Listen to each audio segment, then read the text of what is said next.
दर्शकवृन्द दुर्गा प्रसाई आफै गाडी चलाएर अगाडि बढ्दै हुनुहुन्छ। निकै नै अप्रिय अवस्था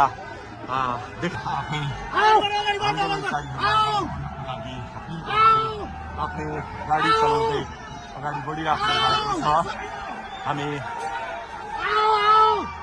दुर्गा प्रसाईसँगै अगाडि बढिरहेका छौँ। यहाँ निकै ठुलो मात्रामा युवाहरूको उपस्थिति देख्न सकिन्छ। ठुलो मात्रामा युवाहरूको उपस्थिति, प्रहरीको बार तोडेर दुर्गा प्रसाई आफै अगाडि बढ्दै हुनुहुन्छ। प्रहरीलाई गाडीले पेलेर दुर्गा प्रसाई अगाडि बढ्दै हुनुहुन्छ। अगाडि बढ्दैछौँ।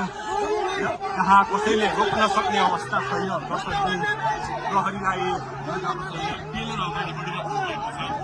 प्रहरी गाडीको चाबी खोज्न लागि परेको छ र दुर्गा प्रसाईले प्रहरीको एक लेयर तोडिसक्नु भएको छ र अब अगाडि सशस्त्र प्रहरीको टोली रहेको छ।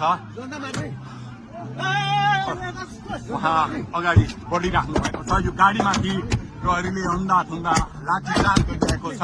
तपाईँ देख्न सक्नुहुन्छ दुर्गा प्रसाईको गाडीलाई प्रहरीले रोकिराखेको अवस्था। उहाँले यो प्रहरीका सम्पूर्ण सुरक्षा घेरा तोडेर दुर्गा प्रसाई अगाडि बढ्नु भएको छ र यति बेला 3 खुनेको यो पुलबाट अगाडि बढिसकेको छ। यो दृश्य